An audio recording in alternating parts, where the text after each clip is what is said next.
Dear friends, നമസ്കാരം.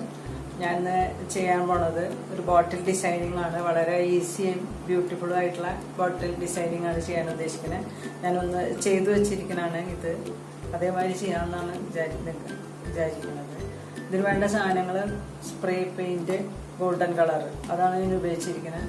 പിന്നെ colour ഇപ്പോൾ ഉപയോഗിക്കാൻ ഉദ്ദേശിക്കുന്നത് ഗ്രീനും റെഡും ബ്ലാക്കും. അതിന് ബ്രഷും ഉണ്ട്.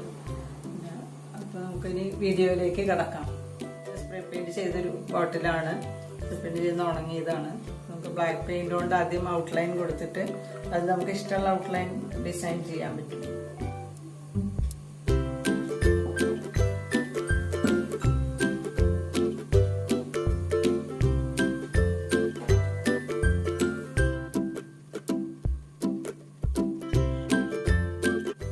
ഇപ്പം ഇത്തിരി കടുപ്പം കുറഞ്ഞാലും ബ്ലാക്ക് നമുക്ക് അവസാനം വേണമെങ്കിൽ നല്ല ഡാർക്ക് ആക്കാം.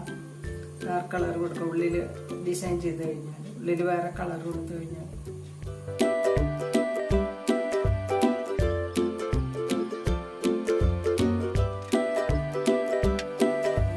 ഇതിപ്പോൾ ഔട്ട്ലൈൻ കൊടുത്ത് അവസാനിച്ച് കഴിഞ്ഞു. അത് ഒരുവിധം ഉണങ്ങി, നല്ല ഉണങ്ങി കഴിയുമ്പോൾ നമുക്ക് 2 മിനിറ്റ് കഴിഞ്ഞാൽ അവൻ്റെ ഉള്ളിൽ ഫില്ല് ചെയ്യാനുള്ള കളർ കൊടുക്കുന്നത്. ഞാൻ ചുവപ്പ് കളറാണ് ഉപയോഗിക്കുന്നത്. ഇതൊക്കെ ആക്രിലിക് പെയിന്റ് ആണ് ഉപയോഗിക്കുന്നത്. സ്പ്രേ പെയിന്റ് ആണ് ബോട്ടിൽ. ഇനിയുള്ളതൊക്കെ ആക്രിലിക് പെയിന്റ് ആണ് ഉപയോഗിക്കുന്നത്. അപ്പോൾ നമുക്ക് തുടങ്ങാം.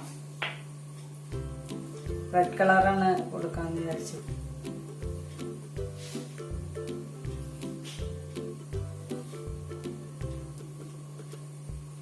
ഔട്ട്ലൈൻ കറുപ്പ് ഒന്നും കൂടെ ഫിനിഷ് ചെയ്യുമ്പോൾ ലാസ്റ്റ് ഒന്നും കൂടെ ടച്ച് ചെയ്ത് കൊടുക്കാം. അപ്പൊ നല്ല ഭംഗി കിട്ടും.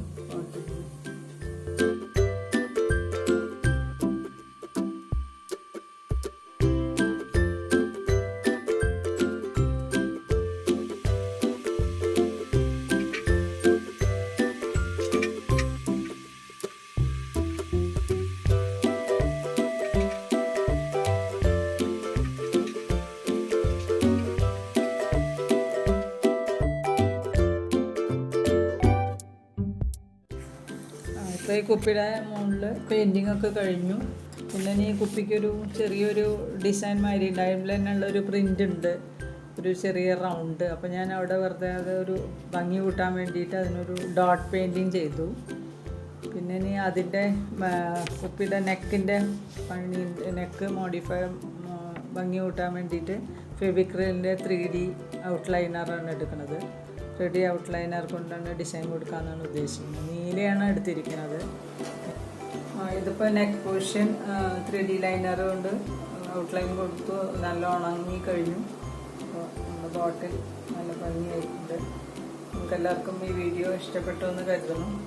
ഇഷ്ടപ്പെട്ടു അത് ലൈക്ക് ചെയ്യാനും ഷെയർ ചെയ്യാനൊന്നും മറക്കരുത്.